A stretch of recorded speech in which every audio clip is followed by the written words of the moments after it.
My name is Dr. Hilsden, and I want to talk a little bit about what does it take to become a surgeon in 2020. Really about the mindset and something to understand that I think anyone who's trying to pursue a career or pursue something with excellence should understand. And first of all, the goal to become a surgeon or a medical professional is actually pretty risky. You see, anything in life, and this is just a true thing to understand, there is a relationship between the risks you take on and the rewards you take on. You hear about investing all the time. This is a high risk investment with the hope that it's going to have a certain reward that it's going to be associated with a payoff. Well, the exact same thing is true in a career. The careers that have a lot of rewards in them, or at least the perception that there's a lot of rewards in those careers, are highly risky to pursue. And medicine is no different. Look at my situation. I graduated from high school in 2000. I didn't become a surgeon until 2016, and I still had 2 more years of fellowship. I wasn't fully in my career until 2018. That's 18 years after I graduated from high school. To achieve that, I was working close to 80 hours a week, every single week for 18 years. And that was a tremendous sacrifice. And not everyone necessarily is going to have to do that much of a sacrifice to get to the position of being a surgeon, but you have to be prepared for that possibility. When you're working that type of hours, there are people in your life that you aren't investing in. There's events, parties, social experiences, financial costs. All of these are what we call opportunity costs, are things you haven't had an opportunity to experience in order to achieve the end goal. Now, I think being a surgeon can be worth it. I love taking care of my patients. I feel I have great things to contribute.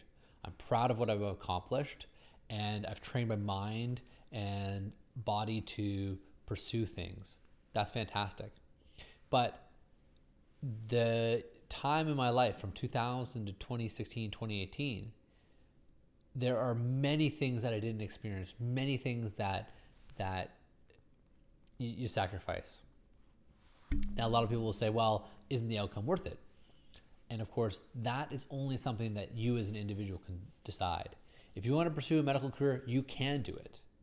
But the truth is the reward at the end of the day truly worth those sacrifices? It's not something that happens automatically. It's not something that happens easily. And you have to be prepared for that kind of sacrifice.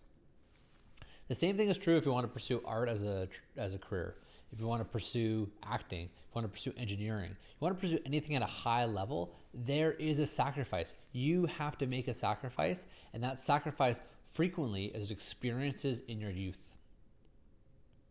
And only after you've achieved your goal can you start to look back and see whether it's worth it. The reality is that for some people, as much as you might want a certain career, for some people, it may not actually be worth it. That outcome may not actually be worth that sacrifice in the front end. And it's important that you know yourself. It's important that you know what you're willing to put in, what you're willing to give up in order to achieve your goal. Lastly, I want to just talk a little bit about the psychological barriers sometimes to achieving those goals. You see, oftentimes lack of motivation, frustration, procrastination is truly your subconscious informing you.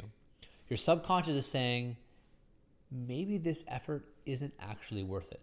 Maybe the outcome is not worth what I'm investing in right now. And when you hear that and when you sense that, that is something worth listening to. Doesn't mean you have to respond to it. But if you're feeling that procrastination, you're feeling that frustration, you're feeling that lack of motivation, understand where it's coming from.